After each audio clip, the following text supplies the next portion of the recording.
Hi friends, എല്ലാവർക്കും പുതിയൊരു വീഡിയോയിലേക്ക് സ്വാഗതം. ഇന്ന് നമ്മൾ ഉണ്ടാക്കാൻ പോകുന്നത് നെയ്പത്തലാണ്. ഈ സംഭവം ഞാൻ ഇങ്ങനെ എപ്പോഴും കാണും. കാരണം ഒരു ഫ്രണ്ട് നെയ്പത്തലും ചിക്കനാണെന്നൊക്കെ പറയുമ്പോൾ ഇതെന്താ സംഭവം എന്ന് ചോദിക്കുമ്പോൾ അതിങ്ങനെയാണ് ഉണ്ടാക്കുക എന്നൊക്കെ പറയുമ്പോൾ ഞാൻ വെച്ചു ഞാൻ തൃശ്ശൂർ ഇതങ്ങനെ കഴിച്ചിട്ടില്ല, ഞാൻ ഉണ്ടാക്കുന്നത് കണ്ടിട്ടുമില്ല, ഞാൻ കഴിച്ചിട്ടുമില്ല ഇതുവരെ. അപ്പോൾ എനിക്കൊരാഗ്രഹം തോന്നി, ഞാൻ എങ്ങനെ ഉണ്ടാക്കാമെന്ന് ചോദിച്ചിട്ട് ഉണ്ടാക്കി. അത് അട്ട ഫ്ലോപ്പായി. എന്നിട്ട് പിന്നെ അത് ചട്ടിയിലൊക്കെ വെച്ച് പരത്തി. പക്ഷേ ഇതിൻ്റെ മാവ് എങ്ങനെ ചുട്ടെടുത്താലും ടേസ്റ്റാട്ടോ. ചുട്ട് അങ്ങനെ കഴിച്ചു. രണ്ടാമത്തെ പ്രാവശ്യം ഉണ്ടാക്കി, ശരിയായി. എല്ലാവർക്കും ഭയങ്കര ഇഷ്ടമായി, എനിക്ക് അതിലേറെ ഇഷ്ടമായി. അപ്പോൾ സംഭവം നല്ല ടേസ്റ്റാണ്.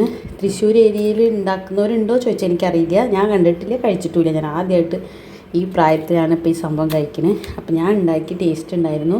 അപ്പം ഇതിന് വേണ്ടത് പുട്ടുപൊടിയാണ്. നമ്മുടെ നെയ്സായിട്ടുള്ള പൊടി പറ്റില്ല, കുറച്ച് തരിതരിയുള്ള പുട്ടുപൊടി വേണം. പിന്നെ നാളികേരം, ഉള്ളി, ജീരകം, ഇത്ര ഐറ്റംസാണ് വേണ്ടത്. ഇപ്പോൾ ഈ ജീരകവും നാളികേരം, ഉള്ളിയും കൂടി നമുക്ക് അരച്ചെടുക്കാം.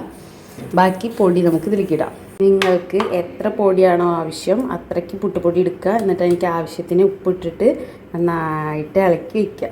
ഓക്കെ, വെള്ളം ഇപ്പോൾ ഒഴിക്കണ്ട, കാരണം ചിലപ്പോൾ നാളികേരത്തിൽ അത്യാവശ്യം നല്ല വെള്ളം ഉണ്ടെങ്കിൽ അത് അരച്ച് ചേർത്തിട്ട് പിന്നെ ആവശ്യമുണ്ടെങ്കിൽ വെള്ളം ചേർത്താൽ മതി. ഓക്കെ, അപ്പോൾ നമുക്ക് ഇതിനെ അരച്ചെടുക്കാം.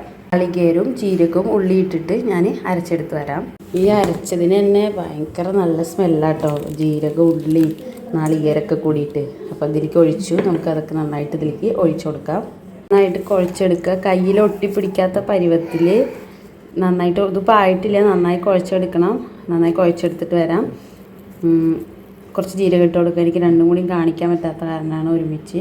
അപ്പോൾ ഞാനിത് കുഴച്ചെടുക്കുമ്പോൾ കുറച്ച് റെസ്റ്റ് ചെയ്യാൻ വയ്ക്കുക. പുട്ടുപൊടി നന്നായി വെള്ളം കുടിക്കും. അതിന് ശേഷം വീണ്ടും വെള്ളം ആവശ്യമുണ്ടെങ്കിൽ വീണ്ടും വെള്ളം ഒഴിച്ച് കൊടുത്തിട്ട് സെറ്റാക്കണം. ഓക്കെ, എനിക്കിത് എന്താ പറയുക, വെള്ളം ഒഴിച്ച് സ്റ്റെപ്പ് ബൈ സ്റ്റെപ്പായി കാണിക്കാൻ പറ്റാത്ത, ഫോൺ പിടിക്കലും ചെയ്യലും ഞാൻ ഒരുമിച്ചായ കാരണമാണ്. സ്റ്റാൻഡില്ല, കണ്ടില്ലേ? ആവശ്യത്തിന് വെള്ളം ചേർത്ത് ഇങ്ങനെ ഒരു സോഫ്റ്റ് പരുവത്തിലേക്ക് ആക്കി എടുക്കണം. വെള്ളം ചേർത്ത് വെള്ളം കൂടാൻ പാടില്ല, അപ്പോൾ കറക്റ്റ് ആവില്ല. ഇത് ഞാൻ യൂട്യൂബിൽ നോക്കി പഠിച്ചതല്ല, എനിക്ക് അവൾ ഫോൺ വിളിച്ച് പറഞ്ഞു തന്ന, വാട്സാപ്പിൽ കൂടെ സ്റ്റെപ്പ് ബൈ ആയിട്ട് കണക്കൊക്കെ നോക്കി പറഞ്ഞു തന്നിട്ട് ശരിയായതാണ്. അപ്പോൾ കൂട്ടുകാരിക്ക് സ്പെഷ്യൽ താങ്ക്സ് ഈ സമയത്ത് ഞാൻ അറിയിച്ചോളുന്നു. അപ്പോൾ വെള്ളം കറക്റ്റ് ആയാലാണ് ഇത് ശരിയാവുള്ളൂ. ഇനി നമുക്കിതിനെ ബോളാക്കിയിട്ട് കുഞ്ഞു ഇതാക്കിയിട്ട് നമ്മൾ ഭൂരിക്ക് പരത്തിയെടുക്കുന്ന പോലെ പരത്തിയെടുക്കണം. ഓക്കെ, അപ്പോൾ നമുക്ക് കാണിച്ചു തരാം. ഞാനൊരു ബോളാക്കിയിട്ട് ഞാൻ എടുത്തിരിക്കുന്നത് വെളിച്ചെണ്ണയുടെ കവറാണ്. അതിൻ്റെ ഉള്ളിൽ വെച്ചിട്ട് ഇങ്ങനെ അമർത്തി കൊടുക്കുക. നിങ്ങൾക്കെടുത്ത് വേറെ എന്ത് കവറാണെന്ന് വെച്ചാൽ കയ്യിൽ വെച്ചിട്ട് ഇങ്ങനെ അമർത്തി കൊടുക്കാം. കവറിലല്ലാതെ കയ്യിൽ വെച്ച് അമർത്തി പരത്താൻ അറിയുന്ന ആൾക്കാർക്ക്, അങ്ങനെ എക്സ്പീരിയൻസ്ഡായി ഉണ്ടാക്കി ഇത് ഏത് ജില്ലക്കാരുടെ ഡിഷാണെന്ന് ചോദിച്ചാൽ എനിക്ക് അറിഞ്ഞുകൂടാ കേട്ടോ.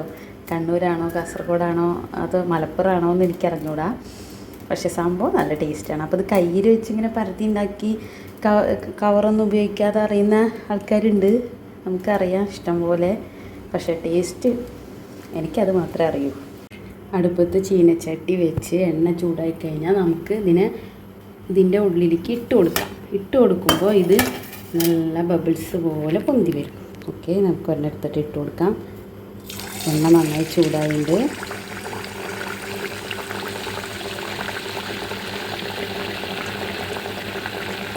കണ്ടോ, ബബിൾസ് പോലെ ഇങ്ങനെ പൊന്തി വന്നത്.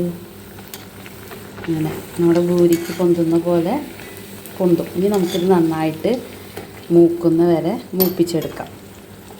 ഓക്കെ, നന്നായി മൂത്തിട്ടുണ്ട്. നമുക്ക് കോരിയെടുക്കാം നമ്മുടെ നെയ്പത്തലിനെ. എന്നിട്ട് നമുക്ക് അടുത്തത് ഇട്ട് കൊടുക്കാം.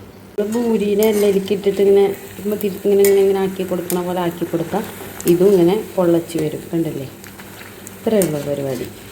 രണ്ട് നേരം നന്നായിട്ട് മൂപ്പിച്ചെടുത്തിട്ട് നമുക്ക് കോരിയെടുക്കാം. ഈ നമ്മുടെ പത്തൽ റെഡിയായി നിൽക്കണ്ട, ഇങ്ങനെ പൊള്ളച്ച് വരും. ഇതാണ് സംഭവം. ഇത് നമുക്ക് ചിക്കൻ കറിയോ മുട്ടക്കറിയോ എന്തിൻ്റെ കൂടെ വേണമെങ്കിലും കഴിക്കാം. നമുക്ക് പത്തലും ചിക്കൻ കറിയും കൂടിയിട്ട് കഴിക്കാം. ഓക്കെ, ചിക്കൻ കറി എടുക്കട്ടെ, ഒരു മിനിറ്റ്. അപ്പോൾ നമ്മുടെ പത്തലും ചിക്കൻ കറിയും ഇത് കൂട്ടിയിട്ടൊരു പിടപടച്ച അടിപൊളിയാണ്. എല്ലാവരും മസ്റ്റായിട്ടും ട്രൈ ചെയ്ത് നോക്കണം, നല്ല ടേസ്റ്റാണ്.